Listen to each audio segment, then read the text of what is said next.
এবারে প্রশ্ন করা হচ্ছে মহিলাদের মধ্য থেকে। কোনো অমুসলিম বোন মাইকের সামনে এসে প্রশ্ন করবেন প্লিজ। আদাব ডক্টর জাকির নায়েক স্যার, আমার নাম ভেঙ্কটাচামা। আমি গত কয়েক বছর ধরে এক মুসলিম মহিলার সাথে আছি। আমার প্রশ্নটা হলো, সবাই বলে কোনো ধর্মই খারাপ কথা বলে না, কিন্তু মুসলিমরা কেন অন্য ধর্মের লোকদের ইসলাম গ্রহণ করতে বলে?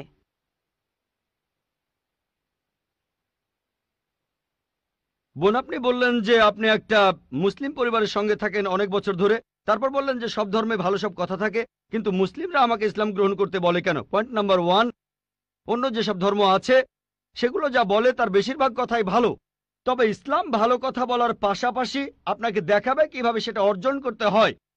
আমি উদাহরণও দিয়েছি, সব ধর্মই বলে চুরি করো না, ইসলাম একই কথা বলে, তবে ইসলাম দেখিয়ে দেয় কিভাবে সেই অবস্থানে যাবেন যেখানে কেউ চুরি করে না। জাকাত দেন, সাহায্য করেন, এরপর কেউ চুরি করলে তার হাত কেটে ফেলেন, তাহলে চুরি করা বন্ধ হয়ে যাবে, কোনো অপরাধ থাকবে না। এজন্যই আমি বলেছিলাম যে ইসলাম ভালো কথা বলার পাশাপাশি আপনাকে দেখিয়ে দেবে কিভাবে সেটা অর্জন করতে হয়। 2 নম্বর পয়েন্ট, আমি বিভিন্ন ধর্মের একজন ছাত্র হিসেবে বলছি, যদি আপনি হিন্দু ধর্মগ্রন্থগুলো মেনে চলেন, মনে হয় আপনি হিন্দু, যদি হিন্দু ধর্মগ্রন্থগুলো মেনে চলেন, যদি একজন ভালো হিন্দু হন, আপনাদের ধর্মগ্রন্থই বলছে ঈশ্বর মাত্র একজন। আমার লেকচারে অনেক হিন্দু ধর্মগ্রন্থের উদ্ধৃতি দিয়েছি, এক ঈশ্বর।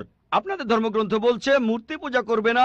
ভগবদ্গীতার 7 অধ্যায়ের 20 অনুচ্ছেদ বলছে জাগতিক আকাঙ্ক্ষা যাদের বুদ্ধিকে আচ্ছন্ন করে রেখেছে তারা নকল ঈশ্বরের পূজা করে, তারা মূর্তি পূজা করে। এক ঈশ্বরে বিশ্বাস করতে হবে।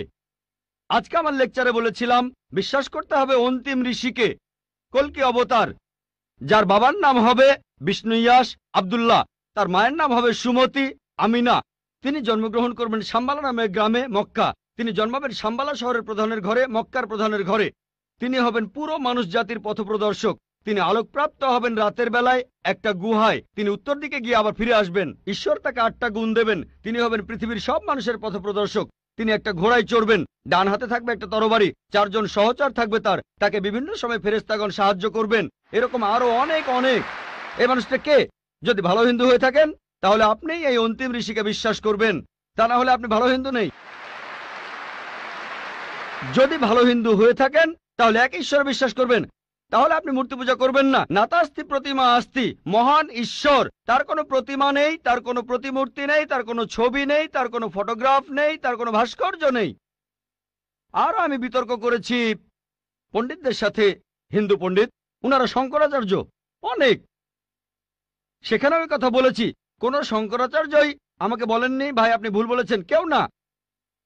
একটা বিতর্ক করেছিলাম শ্রী শ্রী রবিশঙ্করের সাথে 21শে জানুয়ারিতে। তিনি ইন্ডিয়ায় হিন্দুদের মাঝে খুবই জনপ্রিয় গুরু, art of living.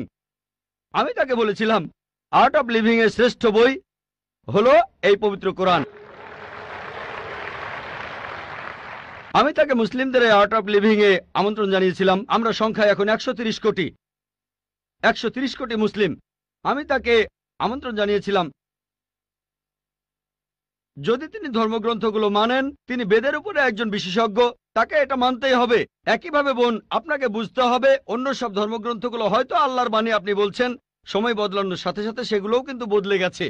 Swami Vivekananda বলেছেন বেদের 99%ই হারিয়ে গেছে, বাকি যে 1% আছে সেটা আমাদের কঠোরভাবে মানতে হবে। কঠোরভাবে মানে অন্তিম ঋষিকেও মানতে হবে। তাহলে কঠোরভাবে মানলে আপনি মোহাম্মদ সাল্লাল্লাহু আলাইহি ওয়াসাল্লামকেও মানবেন, আপনি কোরআনকেও মানবেন। আর আমি আপনাকে এখানে আমন্ত্রণ জানাচ্ছি, এই শান্তির ধর্মে আমন্ত্রণ জানাচ্ছি, যাতে করে আপনি আল্লাহর কাছাকাছি আসতে পারেন।